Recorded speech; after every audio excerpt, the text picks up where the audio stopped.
I was on top of the world, man. I could buy anything I wanted whenever I wanted it. I always kept $30,000 or $40,000 sitting in the bank. But you want to know the truth? You know how many times during that peak that I wanted to completely end my own life?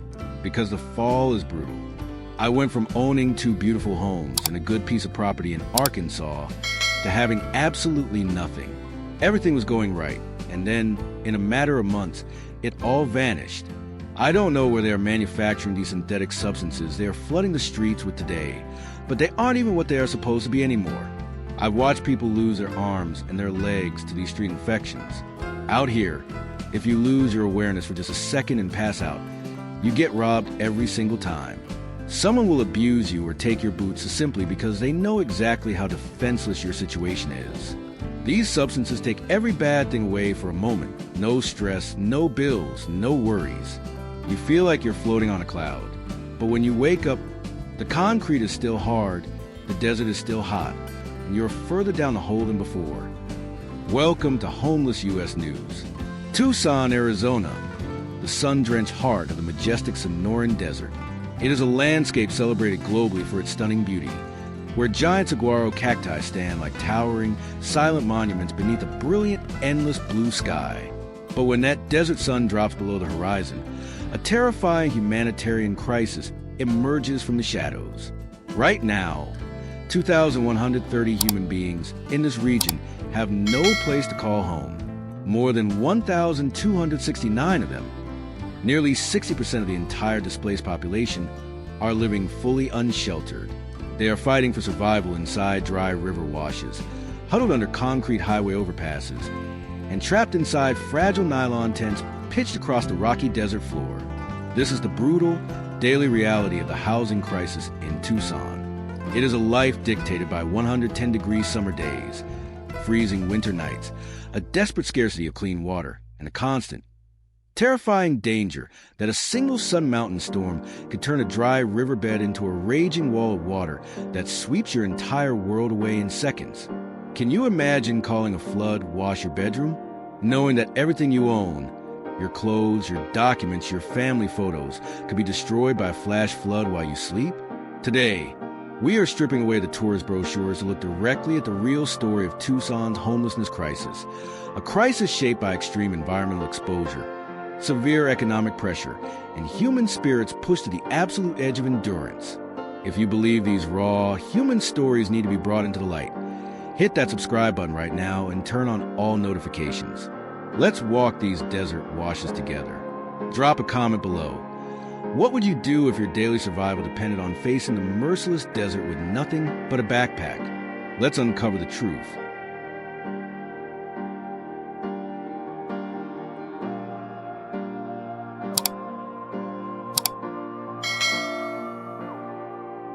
To truly understand what is happening in southern Arizona, you have to look past the beautiful desert resorts and analyze the sheer scale of human displacement across Pima County. According to the latest official point-in-time count compiled by the Tucson-Pima Collaboration to End Homelessness, there are 2,130 individuals documented as experiencing homelessness on any given night. But the figure that reveals the true danger of this crisis is the unsheltered rate. Over 1,269 human beings are living fully unsheltered, meaning they are surviving in environments completely unfit for human habitation. While local politicians often highlight a modest 4% reduction in overall numbers due to expanded city programs, the reality on the ground remains incredibly severe. This crisis is not a static statistic. It is a fluid, daily emergency that reshapes the lives of thousands of our neighbors. These aren't transients passing through the state.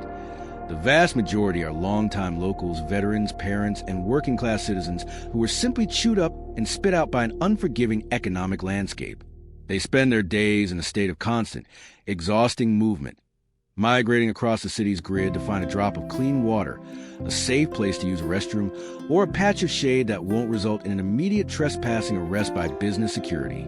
The contrast between the normal rhythm of the city and the reality of the streets is deeply painful to witness. As the afternoon sun begins to set, thousands of Tucson residents finish their shifts, drive home through the traffic, and gather around kitchen tables with their families. But on the exact same blocks, separated by just a few feet of asphalt, the unsheltered population is preparing for a night of vulnerability. They are rolling out thin sleeping bags on the hard dirt of the Rolito River wash or tucking themselves behind commercial dumpsters downtown. This total disconnection from the social fabric causes a deep psychological erosion. You lose your housing first, but then you slowly lose your independence, your security, and your sense of belonging to the human family. It is a sobering reminder of how thin the line between a stable life and total destitution can be in America today. In southern Arizona, the weather is not an inconvenience. It is an active, aggressive adversary that treats the human body with absolute mercy. The Sonoran Desert creates a condition of daily survival that is uniquely brutal for anyone forced to exist without climate control. Tucson regularly endures more than 70 days each year, where the temperature climbs past 100 degrees Fahrenheit, with intense summer stretches where the air burns at 110 degrees or higher. In these conditions, the city's infrastructure becomes a weapon. The asphalt roads and concrete sidewalks absorb the solar radiation all day, rising to temperatures above 140 degrees, hot enough to cause severe third-degree burns through the soles of cheap shoes. For the 1,269 people living fully unsheltered, every single sunrise brings the start of a life-threatening emergency. The morning begins with an urgent, desperate search for physical temperature management. Without reliable access to indoor cooling centers, the human body begins to break down with terrifying speed. Sweat pours continuously, depleting the body's core water and salt reserves, which causes severe muscle cramping, intense headaches, and profound mental confusion that clouds your judgment. Skin becomes red, cracked, and deeply ulcerated from the dust, heat, and lack of basic hygiene. Simple tasks like walking 3 blocks to a food pantry become monumental tests of endurance when your body is in a state of chronic dehydration. But the true cruelty of the desert lies in its volatility. When darkness finally falls, the dry air allows the heat to escape instantly into the atmosphere. Within hours, a scorching 100-degree afternoon can plunge into a freezing, windy night. The same individuals who were suffering from heat exhaustion at 3 p.m. are now shivering under thin layers of discarded blankets at 3 a.m., trying to keep their core temperature alive. This constant, violent cycling between extreme heat and biting cold places an immense, unsustainable strain on human health. Chronic conditions like respiratory disease, cardiovascular damage, and diabetes skyrocket on the streets because medications spoil in the sun and the body never receives a single hour of true, peaceful rest. It is an endless test of physical and spiritual endurance under an unforgiving desert sky.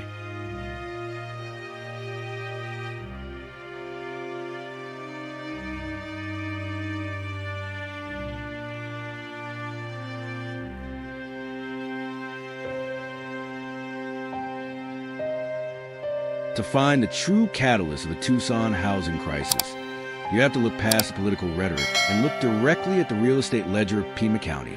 The primary force driving families and workers into the desert washes is a massive structural affordability wall.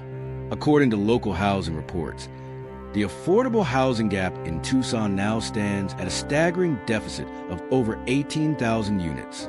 At the same time, the median rent for a basic, no-frills one-bedroom apartment has skyrocketed past $1,350 a month, representing a massive 28% increase in just 3 short years. This dramatic surge in the cost of shelter has completely decoupled rents from local wages. The service economy that powers Tucson, the restaurant cooks, the hotel housekeepers, the retail clerks, and the delivery drivers, is earning wages that have remained completely flat while the cost of a roof has doubled.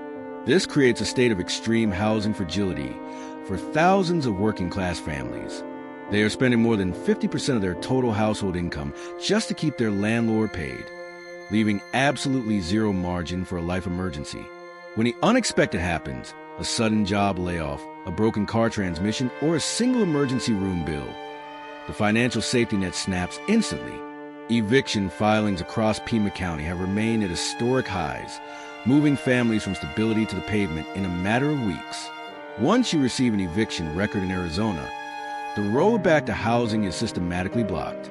Landlords use digital screening tools to automatically reject any applicant with a blemish on their record, regardless of their employment status. The descent onto the street happens in plain view. First, savings are exhausted on low-end weekly motels. Then, the family moves into their vehicle. And finally, when the car is repossessed or breaks down in heat, they land directly in a nylon tent on the edge of a dry wash. These are not people who walked away from society. They are people who were economically locked out of their own community. We cannot present an honest, comprehensive documentary on Tucson without addressing profound crisis of untreated behavioral health conditions unfolding on its sidewalks. According to data from the Tucson Pima Collaboration to End Homelessness, nearly 37% of the total documented homeless population, at least 788 adults, are living with confirmed, serious mental health condition. This includes deep, complex trauma, clinical depression, severe bipolar disorder, and schizophrenia. But to understand this data, you have to look at the relationship between the street and the human mind. The street is a psychological meat grinder. Imagine trying to maintain your mental stability when you have been deprived of a single night of secure sleep for a year.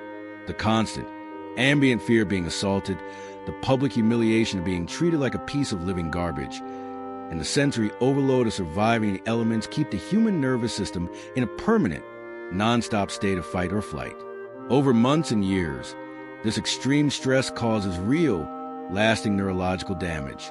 The racing thoughts, the intense paranoia, and emotional numbness witnessed on the street corners are often the direct, logical result of a mind trying to protect itself from an unbearable reality. This behavioral health emergency is severely complicated by a massive shortage of medical resources. If an unsheltered person wants to seek psychiatric help, they face waiting lists at local clinics that can stretch for months. If they manage to get prescription, keeping those medications safe on the street is nearly impossible. Backpacks are regularly stolen, and pills degrade rapidly when exposed to 110-degree tent temperatures. Without professional care, many are left to navigate their internal storms completely alone on a concrete sidewalk. This total lack of a sanctuary means that simple routines of self-care completely dissolve, trapping the individual inside a cycle of mental decline that grows heavier with every single desert sunrise.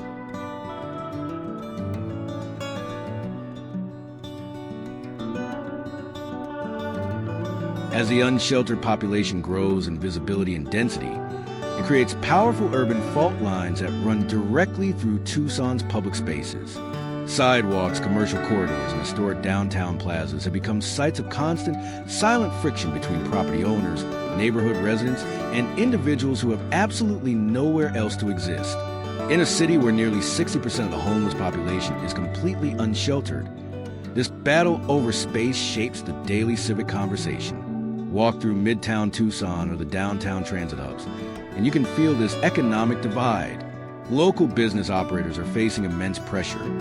Many report that their operational costs have spiked by as much as 40% due to the necessity of investing in private security, property maintenance, and vandalism repair. Small shops and restaurants describe a noticeable decline in foot traffic as customers choose to avoid blocks where encampments are highly visible. There's a real, tangible economic strain that merchants carry in an already competitive market. But for the person sitting on a piece of cardboard outside those shops, that concrete is not a business location. It is their only refuge. They feel the heavy weight of the judgment every second. They watch the avoided eye contact, the hurried pace of strangers, and the way conversations suddenly stop when they walk past. To be treated like a hazard in the city where you grew up is a profound form of emotional violence. They watch families laugh through restaurant windows, knowing they don't have a single private corner to wash their face. This friction cannot be solved by simply using law enforcement to push tents from one block to another. Displacement doesn't cure poverty. It only moves the suffering to a different sidewalk, deepening the isolation and tearing down whatever fragments of trust these vulnerable individuals have left in humanity. Despite the immense gravity of the data, Tucson is becoming a national testing ground for what can be called the architecture of compassion. Local advocates and service providers have realized that traditional housing models must be radically adapted to meet the distinct, lethal challenges of a desert environment. They are moving away from short-term emergency shelters and investing in permanent, climate-resilient systems. Over the past 18 months, Tucson's expanded Housing First initiatives have successfully moved 480 high-risk individuals entirely off the concrete and into permanent, supportive apartments. But the most innovative responses are the city's new climate-adapted tiny home villages. Tucson has deployed 32 specialized tiny home units engineered specifically to withstand extreme desert weather, featuring heavy insulation and high-efficiency cooling systems. Alongside these structures, the community has built 28 shaded community rest oases equipped with active misting systems and permanent hydration stations, providing a literal lifeline during the triple-digit summer months. The transformation that occurs when a person transitions into one of these spaces is profound. When you hand a tunnel resident or a wash dweller a key to a room with a lock, their body finally leaves survival mode. For the first time in years, their brain stops panicking about immediate safety. They can take a private shower, store their medical prescriptions in a refrigerator, and sleep through the night without listening for footsteps. This foundation of absolute safety is where true rehabilitation begins. With a secure base, individuals can plug into job training partnerships, mental health counseling, and rental assistance programs, slowly rebuilding the goals and routines that hardship had worn away. These programs prove that homelessness is not an inevitable social defect. It is a structural challenge that can be overcome when a community matches its financial resources with practical, human-centered engineering.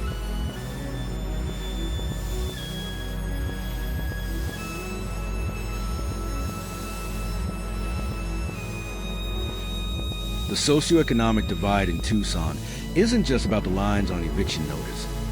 It is written directly into geography of the landscape. In the historic centers of the city, luxury student accommodations and trendy cafes spring up almost overnight, catering to an influx of capital. Meanwhile, along the dried-out pathways of the Santa Cruz riverbed, a completely separate society has formed out of absolute necessity. This is an environment where money loses its utility and survival is traded in structural components: tarp ties, clean water bottles, and thick blankets. The local business community is stuck in a painful paradox. They are trying to recover from years of economic shifting, yet they are finding that a significant portion of their daily revenue is being redirected toward defensive measures, fencing, lighting, and specialized cleanups. Merchants aren't acting out of hatred. They are acting out of an instinct to preserve their livelihoods. But when a community's response to suffering is to install metal spikes on windowsills or remove public benches, it has chosen to treat the person as the symptom rather than the systemic failure of the economy. The deep emotional weariness carried by Tucson's business owners is matched only by the bone-deep exhaustion of the human beings sleeping outside their doors. It is a shared landscape of anxiety where trust has become the rarest commodity of all. We must also look closely at the demographic shift that is quietly changing the face of poverty across southern Arizona. Homelessness is no longer confined to the stereotypical images of the past. The fastest growing group entering the survival loop in Pima County consists of senior citizens over the age of 65. These are individuals who worked for decades in agriculture, retail, or manual labor, surviving on modest wages, while believing that their Social Security would protect them in their twilight years. But when a basic apartment costs more than their entire monthly check, the math collapses. We see grandmothers trying to navigate the rocky terrain of desert washes with walkers, trying to find a shaded spot where they won't be seen. At the opposite end of this tragedy is the rise of unaccompanied youth, teenagers who have fled foster care systems or broken homes, landing directly on the streets of Midtown. They gather near skate parks and vacant lots, creating makeshift families to look out for one another.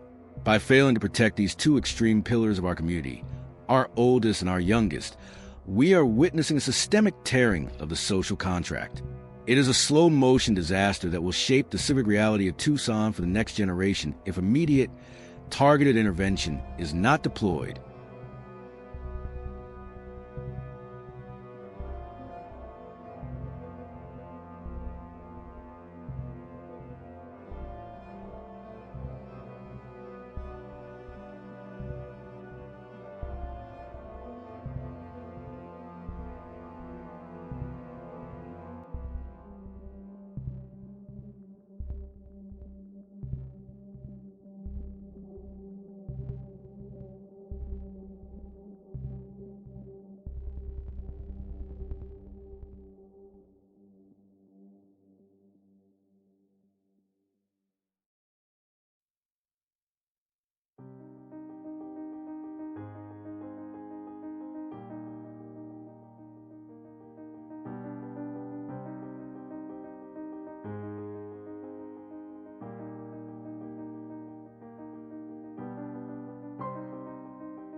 The path forward for Tucson requires a complete rejection of the idea that poverty can be policed out of sight. You cannot sweep a human being into non-existence. Real structural change only happens when the community commits to permanent, dignified housing built at the absolute scale of the emergency. This means zoning changes to allow more high-density affordable structures, a massive expansion of mobile mental health teams that operate 24 hours a day, and a legal framework that protects tenants from predatory evictions. The progress made by local nonprofits and the introduction of climate-resilient tiny homes show that the community possesses the intelligence and the tools to cure this crisis. What is missing is a collective political will to prioritize human shelter over speculative profit. A successful Tucson is not a city with the highest luxury high-rises. It is a community where the most vulnerable citizen can sleep through the cold desert night without wondering if they will survive until morning. The Sonoran Desert is a place of immense resilience, but that resilience shouldn't be extracted from the flesh of our neighbors. The ultimate story of Tucson's crisis is not found in the numbers on a report or the policy debates inside City Hall. It is found in the quiet endurance of the human being surviving beneath the desert stars. The 2,130 people experiencing homelessness in this valley are a living mirror held up to our entire society, asking us what level of human suffering we are willing to accept in a nation of immense abundance. They remind us that our shared economic stability is far more fragile than we care to admit, and that any life can be completely altered by a single turn of misfortune. Thank you from the bottom of our hearts for staying with us through this extensive, raw, continuous documentary. In an era where human attention is fragmented into seconds, your decision to sit with this heavy, unfiltered truth from the first sentence to the final word carries real significance. Your presence and your focused attention are what keep these stories alive, bringing visibility to our neighbors who have been pushed into the shadows of the desert. If this journey through the neon desert has touched your heart, challenged your perspectives, or made you look at the city with kinder eyes, please take a brief moment right now to hit that like button. It costs you nothing, but it signals to the algorithm that human-centered journalism matters, helping this video reach thousands of more minds who need to witness the truth. If you want to continue standing with us against the silence and walking through the hidden realities of cities across America, hit subscribe to Homeless US News and turn on that notification bell. We want to build a community that refuses to look away from our neighbors in crisis.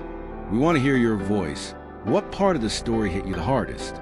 Have you noticed the crisis growing in your own city?